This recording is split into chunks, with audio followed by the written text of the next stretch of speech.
Alright, old school NBA fans, self-research, NBA facts. Got another video for you. As always, thanks to anybody who watches my videos, subscribes to my channel. I really appreciate it. Want to give a special thanks to my man, Isle Sabag. Haven't seen you around lately, but man, whenever you come through, you leave such a splash. Thank you very much for the very generous super thanks. I can't thank you enough for all the support you give this channel. Very much appreciated. Thank you, my friend. Comment of the day. What do you expect whenever anyone does a ranking? Do you think 1,000 people are all going to say, oh yeah, man, right on the money. That's exactly where I would rank them. No, of course you're going to get pushback. I wouldn't put that guy there, blah, blah, blah. But here's the thing. Most people go off of feeling, how they feel, who they like more than another player. I didn't do that. I used a system. So you can say, I don't like your system, that's fine. But don't tell me about being biased or whatever, because I was not biased at all. Everyone had the exact same fair shake as anyone else. Somebody commented about Magic and Kareem. Now look, I think Kareem is a little high, but that's just where he landed. I don't think Kareem's the fourth best player ever, but he might be the fourth greatest player ever. When you consider everything, you're only considering one thing, like wins and losses or teammates or competition. No, I consider it all. League leaders was a big one for him. But Magic was top 5 in like 12 or 13 categories. I mean, he was way up there. And a big misconception that people have is about how weak the West was when Magic was in it. Now, here's the thing. What are you comparing that to? Are you comparing that to the East during the 80s? Or are you comparing that to other eras? Because honestly, the only time it was weak for Magic was a 4-year period, 84 to 87. Those 4 years, no doubt, it was a weak conference. But for example, in 1980, there were 5 teams in the West that were above 500, only 3 in the East. I wouldn't say automatically the East is better, would you? 1981, each conference had 3 teams of 52 wins or more. 1982, the West had 8 teams over 500. The East had 6. 1983, even with the juggernaut 76ers and Celtics, each conference had 3 teams of 50 wins or more. 1984 to 1987, absolutely, it was weak. There was only 7 total 50-win teams in that 4-year period, and the Lakers were 4 of them. So yeah, that 4-year period, you'll get no argument from me. Absolutely a weak conference. But 1988, the West had 4 teams of 53 wins or more. The East had 4 teams of only 50 wins or more. 1989, the West had 3 teams of 51 or more wins. The East had 4 teams of 51 wins. So they were a little bit better. But what I'm saying is, as a whole, it's not true. Then the early 90s, 90 and 91, and Magic played in the East and West was pretty close. In fact, I think 1991, the West actually was a little better than the East was. But I don't want to spend too much time going back and explaining it. I released the ranking. Everybody fell where they fell, and that's how it is. But somebody commented, Mac Def. This one right here really got me. I don't know why. He says, Jordan blew a 2-1 series lead 1989 versus the Pistons. Steph Curry has only 1 blown series in his career. Of course, 2016 finals. Steph Curry, by your criteria, should be top 10 all time. I think you miss Curry on a lot on your criteria. Okay, first of all, you're wrong. Steph Curry had a lead in 2014. Go back and look, against the Clippers. They were up 1-0. That's a lead. That's what I'm talking about. Any lead at all. It doesn't have to be 2-1, 3-2. 1-0 is a lead. That's all it takes. So he had 2 blown leads. Now that's not a lot. I went back and looked, and Curry, I think, was tied with a few other players like Olajuwon. I think Magic Johnson was one of them. There was only, I think, Kobe also. There was like 3 or 4 guys that only had 2 blown leads. And yeah, Curry did good on that criteria. But whenever you guys like a player, what you do is you'll tout all their accomplishments, but you will not take a look at their negatives. Steph Curry, for example, he's played 16 years, right? Well, he's missed the playoffs 6 times out of 16 years. That's a lot. Now, I did not count 2012 or 2020 when he played, I think, 23 games in one year and 6 games in the other. I did not count it. So still, 4 out of 14 years, that's high. That's a big percentage compared to all the other all-time greats. People didn't miss the playoffs like that. And he missed the playoffs 4 times. I'm sorry. You got to take that into consideration. That was like criteria number 4 or 5. It was pretty high on the list. And he was all the way down at the bottom. Nikola Jokic, he's missed the playoffs 3 times. Now, the pushback I get from Curry or Jokic is, well, they drafted Jokic in the second round. They weren't expecting much. Or Steph Curry got drafted, but Monte Ellis was the best player. I was like, right there. So Steph Curry didn't come in from day one and was the best player right away. Okay, so you're talking about his peak. That's covered in 5 and 10-year peak. I got it all covered in one criteria or another. You just don't like the way a player got ranked, but that's where they fell under my criteria.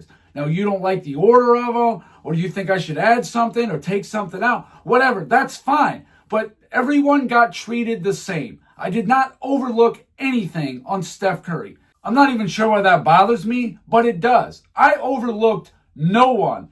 Everyone got a fair shake, period. I told you how many points they got and where they ranked and what was most important. If I were to do a criteria by criteria and explain how every single player did, on some of them, there are sub-criterias within the criteria. It would be a 4-hour video. I'm not going to do that. All I give you is where everybody landed and how they got there. And this is my final ranking. I'm not changing criterias. I did tweak it a little bit since the last time, but I'm living with it. This is how it is. Now, for the players that are current, I will take a look at them at the end of the year and I will do another ranking and reevaluate how they did.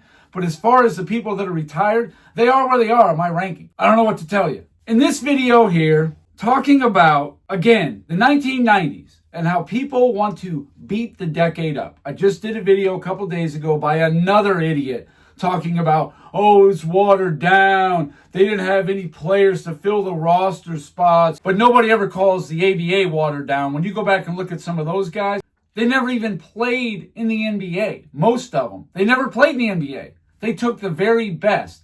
So what happened? The league went on for 9 years. What happened then to all those players? They didn't make it in the NBA. The NBA was rich in talent in 1988 when they did expansion. The way that I look at it, best way I can explain it is, the NBA hit the pause button on other teams. Now, there was some activity or whatever, but a lot of the best players, whether by luck or whatever, were going to the expansion teams. You know, like Orlando got Shaq, Charlotte got Larry Johnson and Alonzo Mourning, Miami got Glenn Rice, Ronnie Cycli, Steve Smith. They had a nice little nucleus going there. I think Sherman Douglas was a pretty decent player. Bimbo Coles was decent. But just because a team or two was lousy during the decade, that happens all the time. Look at the 76ers. Didn't they go like 9-73 not that long ago? They were putrid for years. How have the Bobcats made out since they got a franchise? They never got their act together. I don't think they've ever even won a round in the playoffs, have they, in over 20 years in existence? But it is a very, very dumb, targeted talking point, because when you're discrediting the 90s, what you're really doing is you're trying to discredit Michael Jordan. And this idiot, FYF Sports, on one hand, he'll say that, oh, well, Olajuwon's only got 1 MVP. And then he'll say, well, I think actually the best defensive player of all time is Bill Russell. So it's like, dude, you come at me because I got Bill Russell number 2, but you say he's the best defensive player of all time, and MVPs are a big deal, and he's got the second most ever. So you're telling me that on the one hand, when you talk about Bill Russell, oh, he wasn't that good because of this, this, and this. And then when you talk about Olajuwon, you actually use Bill Russell as the reason why Olajuwon isn't good? Ridiculous. You're so inconsistent, and you are a total fraud.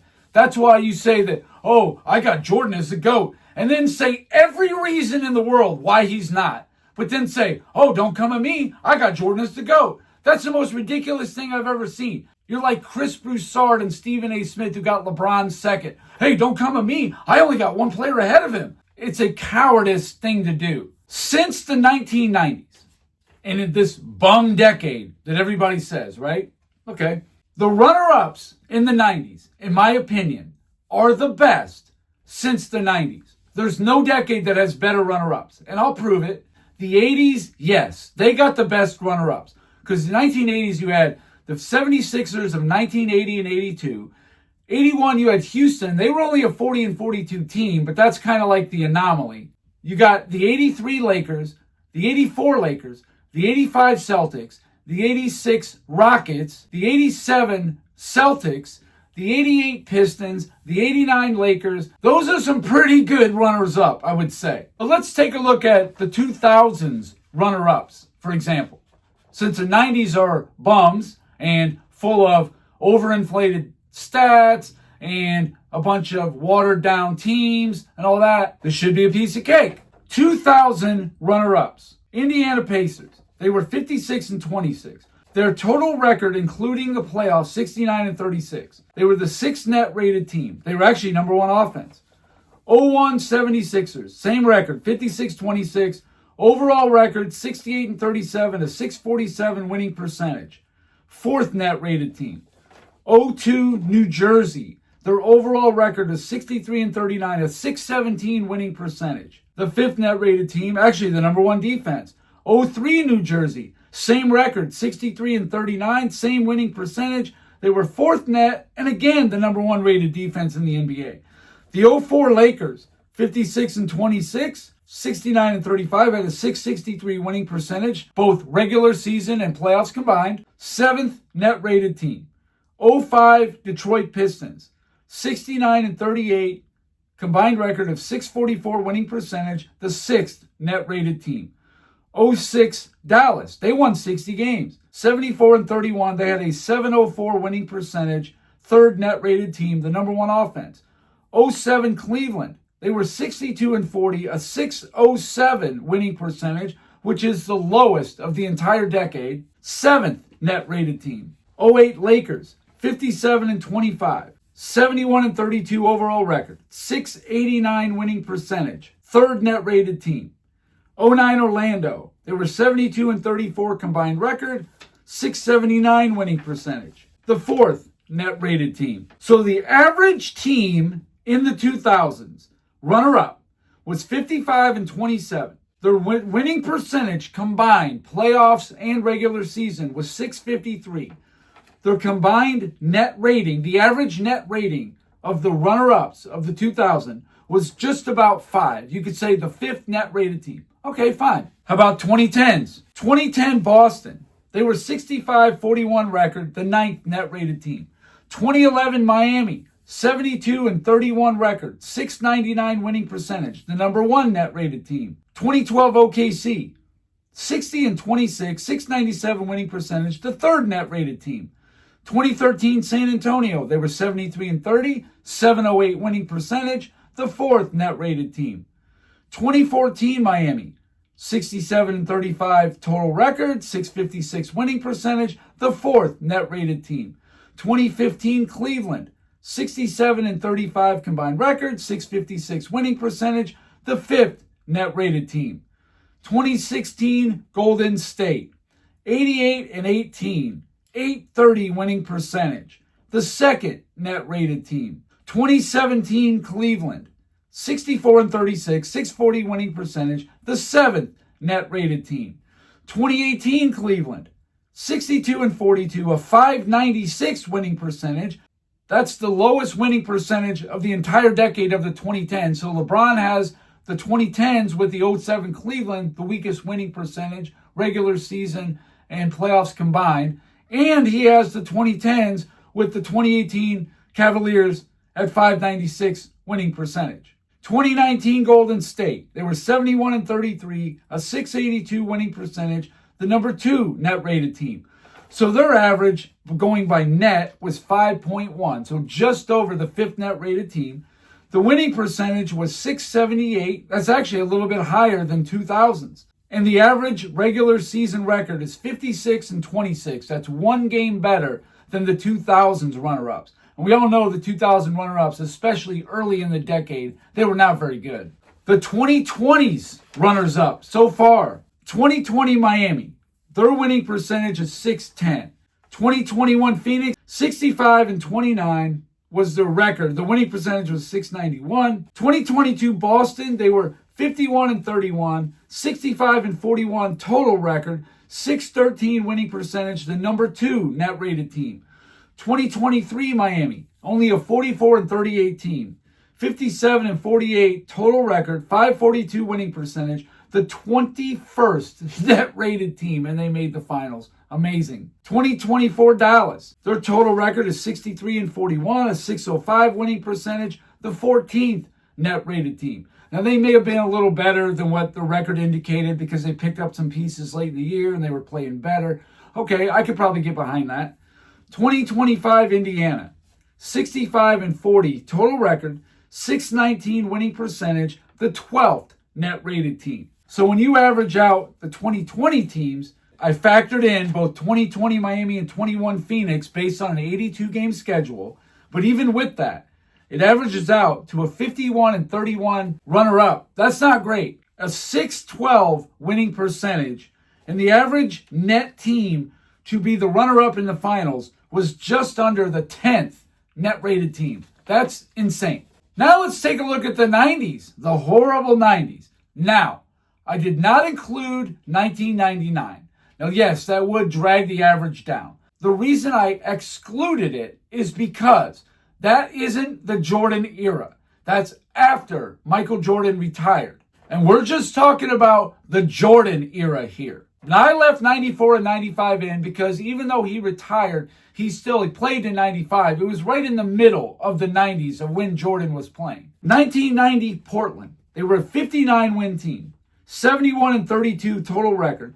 .689 win percentage. 4th net rated team. 91 Lakers. 58-24. 70-31. .693 winning percentage. The 3rd net rated team. 92 Portland.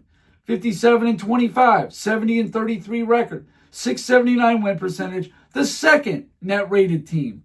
93 Phoenix, they were a 75-31 total, .707 win percentage, the 4th net rated team. 94 Knicks, they were 71-36, .663 winning percentage, the 2nd net rated team. 95 Orlando, they were 68-35 total record, .660 winning percentage, the 3rd net rated team. 96 Seattle, 77-26 total record, .747 winning percentage, which is the 2nd best we've seen from 1990 to 2025, with the exception of 2016 Golden State. They were the 2nd net rated team. 97 Utah, they were 77-25, a little bit better than 96 Seattle, with a .754 winning percentage. The number 2 net rated team. 98 Utah, 75-27 total record. .735 winning percentage. The 4th net rated team. The number 1 offense, in fact. 1999 also was a strike shortened year that only had 50 games. So it just didn't really translate that well. I mean, you can include it in if you want to. That's fine. But 1990 to 98, those 9 seasons, clearly in the Jordan era, the average finals runner-up team was 60-22. That's 4 wins better than the 2010s that was 2nd place. Total record, 72.7 and 30.7. That's about 4 wins better than the 2010s. Winning percentage, the average team in the 1990s runner-up, 1990 to 98, was .703. You know how many teams in any other decade for the last 25 years had a winning percentage combining regular season and playoffs of over .703, which was the average of these 9 teams? Let's see. Dallas in 06 was .704. 2013 San Antonio was .708. 2016 Golden State was .830. And that's it. 3 teams above the average team from 90 to 98. Wow. And the most telling one of this whole video, to me, the net. No team runner-up from 1990 to 98 was worse than the 4th net rated team. They were 2 through 4, all 9 of them. An average of 2.9, just under the 3rd net rated team. The 2000s was 4.9. The The 2010s was 5.1, and the 2020s was 9.8. So any metric you want to use. You want to go by record, if you want to go by regular season record, if you want to go by regular season and playoffs combined record, if you want to go by win percentage, if you want to go by net, any metric, these runner-ups from 1990 to 98 are vastly superior. In the 2000s, in the 2010s, in the 2020s, I think half those teams would be champions in today's NBA. I do. The average offense is 5.5. The 2010s was 4.5, so they were a little better offensively. Defensively, they were 7th. The 2000s ranked 5.2, so they were a little better defensively. But overall team, winning, net rating, and keep telling me about how watered down, how the league didn't have any good players. I mean, what a joke that is. The 90s started out with Magic Johnson, Isaiah Thomas, Larry Bird, David Robinson, and it ended with Kobe Bryant, Tim Duncan, and in the middle you had Shaq, Alonzo Mourning, all those players in the 2000s. There are you people right around early 40s that think are great, like Kevin Garnett, Tim Duncan, Kobe Bryant. And I'm not saying they're not, I'm saying they are. Ray Allen, Steve Nash. They started in the 90s. Who would you say is a lot of the great players from the 2000s who started in the 2000s? Who are they? LeBron, Dwayne Wade, Kevin Durant. Who else? Who started in the 2000s is great. I think Nowitzki started in the 90s too. Paul Pierce in the 90s. Who you got? Other than Durant, Wade, LeBron, what other great players started in the 2000s? Can you think of any? There's probably a couple I'm not thinking of. But for the most part, the 90s had way better players start their career in the 90s. Way more than started in the 2000s. People need to just stop dumping on the 90s. Leave it alone. It was not the best decade ever. I believe the best decade ever was probably the 80s. And I think the 60s and the 90s are neck and neck for the second best ever. I think the 2000s are right there though. But you could basically say the 60s, the 90s, and the 2000s were pretty close to the same, I would say, with the 80s being a little bit better than those 3 decades. Then I feel like there's a definite drop-off between the 50s, the 70s, the 2010s, and the 2020s. My opinion, of course, but that's how I feel. So anyway, that's all I got for this video. Thank you guys for watching. If you liked it, please hit the like button. If you wouldn't mind sharing it, that would be great. If you haven't subscribed already, please do. I give daily content, and that's it. Until next time.